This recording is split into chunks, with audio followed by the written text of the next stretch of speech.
The Brooklyn Nets are in some real trouble, not only because their big three is not able to play some games together, but because they're looking more and more like pretenders instead of contenders. And in this video, I'll be showing you why. Welcome back, it's your boy Gavin, and if you're new to the channel, don't forget to hit the subscribe button and let's get right into it. Since James Harden got traded to the Brooklyn Nets have played a total of 114 games, including the playoffs, where they eventually got knocked out by the Milwaukee Bucks in the second round. But during that time, Kyrie has missed 54 games, KD has missed 40 games, and James Harden has missed 31 games. But the games that KD and Kyrie are gonna miss, they're just gonna keep going up because Kyrie didn't get the vaccination, so he's only gonna play road games, and KD just injured his left knee. Since they got together, they have played 98 games out of the 140 games, where one of them has always been missing. And incredible enough, they have a record of 62-36. That means they're winning 63% of the games that they are playing. But what's more incredible is that they are still scoring almost 140 points per game. The other 16 games, the big three has been available, and through those games, they have won 13 games and lost only 3 games. And you know what they have been scoring through those games? 124 points per game, which is expectable because, you know, you have KD, you have Kyrie, and you have Harden. Those 3 players are superstars that can score 30 points any given night. So you can see the health concerns of this team are so high. Kyrie is not going to be available a lot of times. KD gets hurt more now, and Harden has a hamstring injury almost all the time. So they won't be able to play a lot of games together.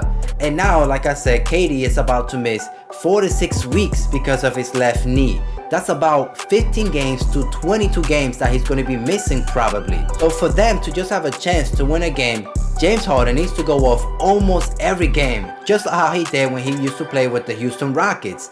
But not just him, their bench needs to also step up. I understand that their bench is not that deep, but when you're trying to be a contender, this is one of the reasons why I think they are also pretenders, is that when you're trying to be a contender, their bench always has to have the mentality of the next man up. You know, the Warriors have that mentality, the Phoenix Suns have that mentality, the Memphis Grizzlies have that mentality, you know. So the Brooklyn Nets are missing that, and that's why another reason why I think they are not real contenders and they are looking more like pretenders. Plus, let's not forget that their defense is not good enough, and that they are such a bad rebounding team as well. I do have a solution on how the Brooklyn Nets can get better. They need to use LaMarcus Aldridge more. When he's playing over 25 minutes a game, their record is 7-3, you know. So all they gotta do is give him more touches, you know, make him play more on the post to slow down the game. Because when he's playing over 25 minutes a game, I have seen that he's reminding us of how he used to play for the Portland Trail Blazers, you know, his old self. He's turning back the clock, you know. But let me just show you what he be averaging through those periods. So when he's playing over 25 minutes a game, he's averaging 17 points, 7 rebounds, and almost shooting 57% from the field. And he has a plus minus of almost 7, you know. So he's putting up great numbers and the team is winning actually. So I don't know what they're trying to do by not playing him more minutes. That's the fault from Steve Nash. He has to play him more. Since Kyrie is not going to do the vaccination. Just the other day he said that he will not do the vaccination. I got knocked in against that. You know, he can make his own decisions, but when it comes to basketball, he's not going to be available. So the Brooklyn Nets, or Steve Nash, who's the head coach, needs to look at LaMarcus Aldridge and be like, yo, we need you to bring that mentality of how you used to play when you would play for the Portland Trail Blazers, so that we can win some games, you know, and take that burden away from James Harden. However, I got curious because Kyrie is gonna play road games, so I went ahead and looked at the schedule from the Brooklyn Nets, and I saw that they are gonna play 17 of their next 22 games in a row.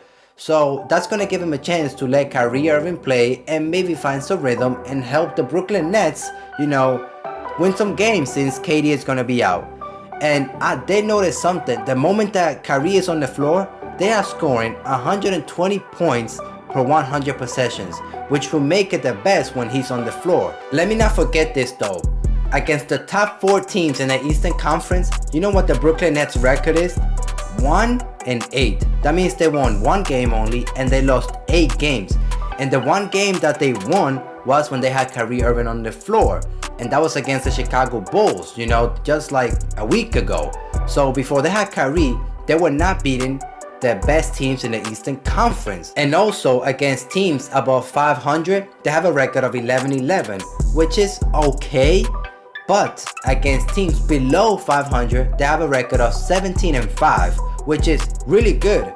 But still, back to how they're not winning games against teams above 500, it's another sign that says they are not contenders. You know, when you want to be contenders, you have to win those games.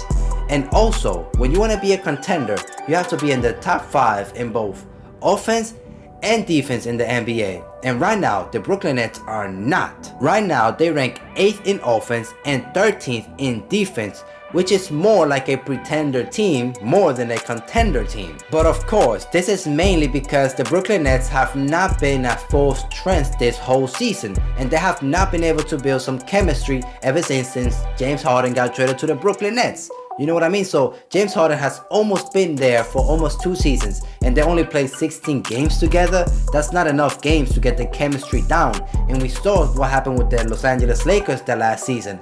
They got hurt the whole season and could not win enough games, and when it was time to make a playoff push, they couldn't get the team together and healthy, and they just got hurt again. I remember during the playoffs, they just got hurt against the Phoenix Suns and eventually lost the playoffs round. And it's happening again to the Los Angeles Lakers this season.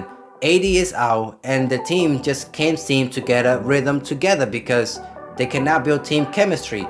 But if I'm the Brooklyn Nets, I understand that my big 3 has not played a lot of games together, but I will let KD, because he's hurt now, I will let KD heal his MCL left knee, you know, slowly.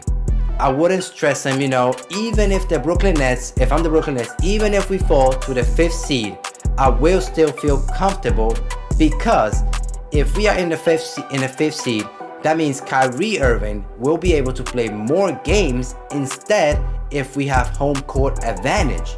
You know what I mean? So that works better for the Brooklyn Nets, and I think they should try to do that. They should just try to tank some games, you know, and try to fall to like a 5th seed, a 6th seed, or 7th seed.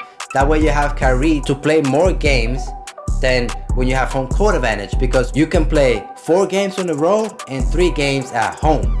So I will take my chances and play more road games, because that will give him a higher chance to win a 7-game series during the playoffs against any team.